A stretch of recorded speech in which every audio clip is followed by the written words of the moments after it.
ٹھیک ہو گیا. سب سے پہلے جو اس نے کہا تھا سائنسی علم ہے، یہ سائنسی علم نہیں ہے، یہ طبی علم نہیں ہے، طبی نہیں بلکہ معاشرتی علم ہے. سب سے بڑی خامی اس کی یہی ہے، معاشرتی علم، سوشل سائنس. رابرٹس نے معاشیات کو طبی علوم کی مانند قرار دیا. اس نے کہا جیسے فزکس، کیمسٹری، بایو وغیرہ کے سبجیکٹس ہوتے ہیں، اکنامکس بھی ویسے ہی ہوتا ہے. لیکن اگر آپ دیکھیں اس طبی علوم کو تو ان کی جو بیس ہوتی ہے وہ مادے پر ہوتا ہے، میٹر پر. اور مادہ ایک بے جان شے ہے جس کی وجہ سے طبی علوم کے قوانین اٹل اور ہمگیر ہوتے ہیں. ان کے بارے میں پیش گوئی کی جا سکتی ہے، ان کو لیبارٹریوں میں پرکھا جا سکتا ہے. ٹھیک ہو گیا. لیکن اکنامکس کے قوانین ایسے نہیں ہوتے. اکنامکس کے قوانین کسی بھی شے کے بارے میں پیش گوئی نہیں کرتے، ان کو لیبارٹریوں میں پرکھا نہیں جا سکتا. ٹھیک ہے. اس لیے یہ جو سبجیکٹ ہے یہ طبی علم نہیں ہے بلکہ معاشرتی علم ہے. رابرٹس نے معاشیات کو طبی علوم مثلا فزکس، کیمسٹری کی صف میں شامل کرنے کی کوشش کی ہے. حالانکہ طبی علوم کا تعلق مادے سے ہوتا ہے اور مادہ ایک بے جان شے ہے جس کی وجہ سے طبی علوم کے قوانین اٹل اور ہمگیر ہوتے ہیں، ان کے بارے میں پیش گوئی کی جا سکتی ہے. ٹھیک. وہ جو قوانین ہوتے ہیں آپ ان کو لیبارٹریوں میں بھی چیک کر سکتے ہیں. فزکس، کیمسٹری وغیرہ کے جو قوانین ہوتے ہیں وہ پریڈکشن بھی دیتے ہیں کہ اب بارش ہونے والی ہے، اب فلاں دن بارش ہوگی، سورج گرہن ہوگا، چاند زلزلے آ سکتے. لیکن اکنامکس کے قوانین ایسے نہیں ہیں جو سائنسی علوم کی طرح آپ کو پریڈکشن دیں یا آپ ان کے قوانین کو لیبارٹریوں میں پرکھ سکیں.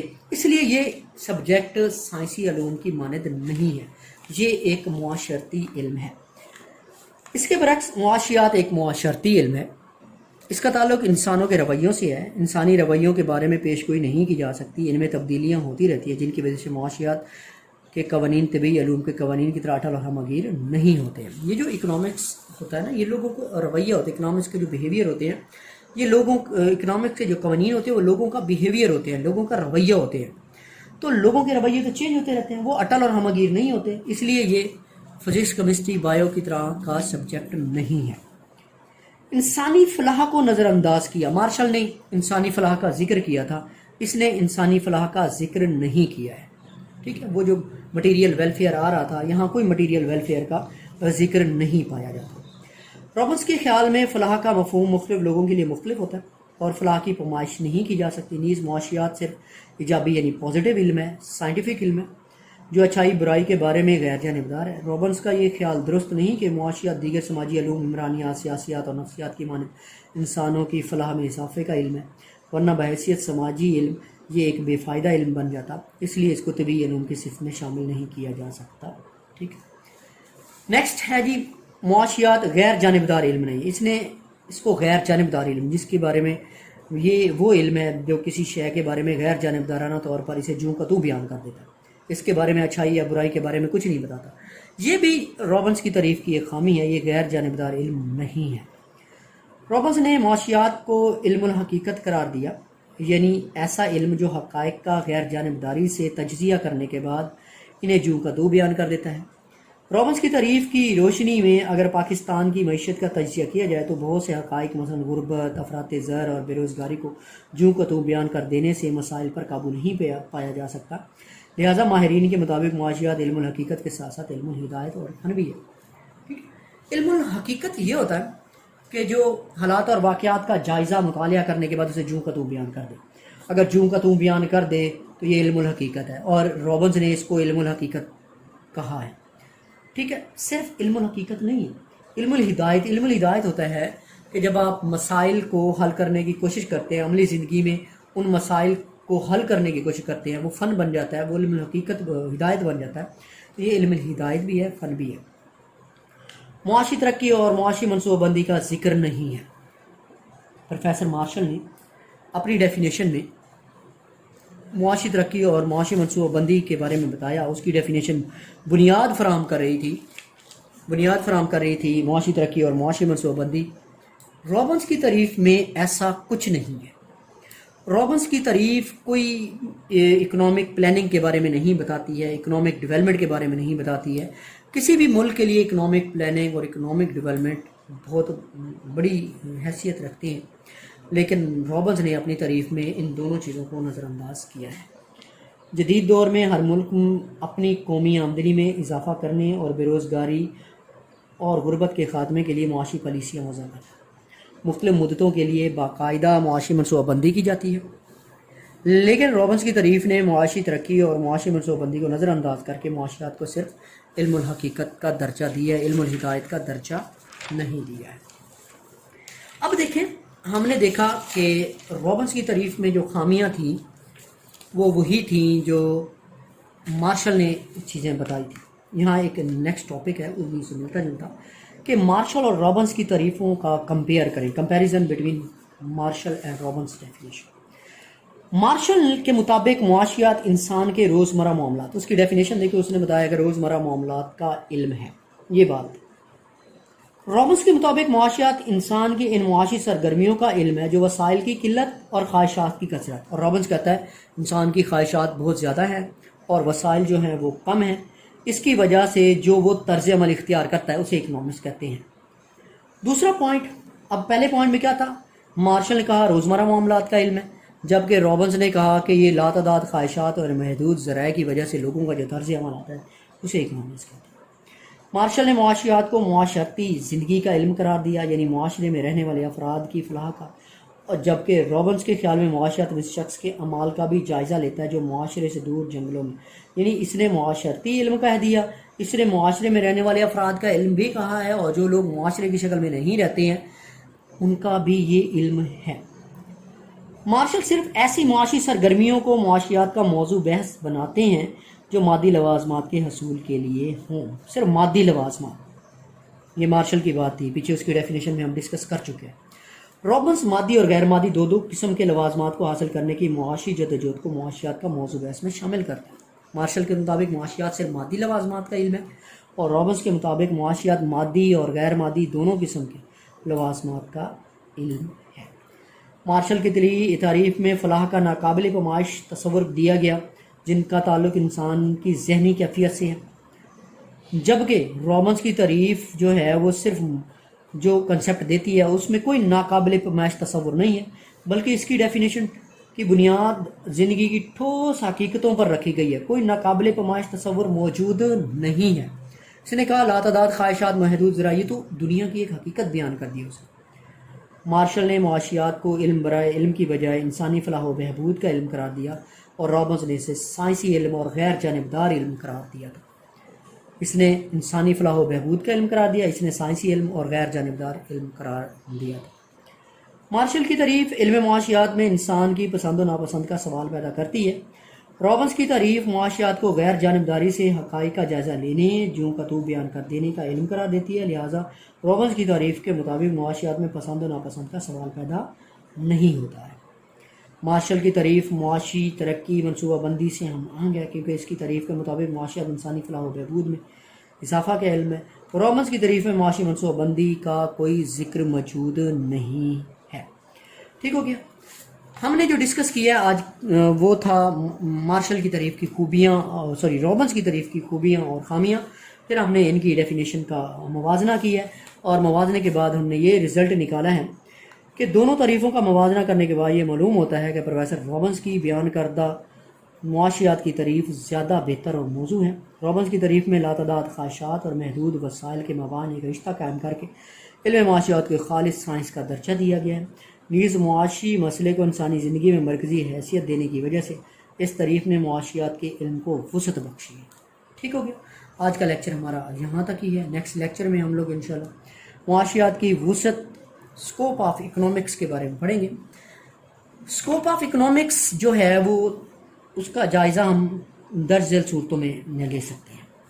معاشیات کا موضوع بحث کیا ہے، انفرادی اور اجتماعی مسائل کیا ہیں، اور معاشیات علم ہے یا فن۔ اس میں یہ تیسرا پوائنٹ ہے، یہ امپورٹنٹ ہے، ہم اسی کو ڈسکس کریں گے کہ معاشیات علم ہے یا فن ہے۔ تو آپ لوگوں کو جیسے مختلف ہم کہتے ہیں یہ سائنس کا سبجیکٹ ہے، یہ آرٹس کا سبجیکٹ ہے، تو اکنامکس کیا ہے؟ اکنامکس سائنس ہے یا آرٹ ہے؟ تو جیسے کہتے ہیں نا یہ اکنامکس سائنس ہے، اکنامکس آرٹ ہے، اسٹیٹ ہے، فلاں ہے، میتھ ہے، فزکس، یہ سائنس کا سبجیکٹ ہے، یہ آرٹس کا سبجیکٹ ہے، تو یہ بھی اسی طرح ہم اس کو ڈسکس کریں گے، اکنامکس سائنس ہے یا آرٹس ہے۔ ٹھیک ہے، یہاں سے آگے ہم اسی چیز کو ڈسکس کریں گے۔ آج کا لیکچر ہمارا یہاں تک ہی تھا۔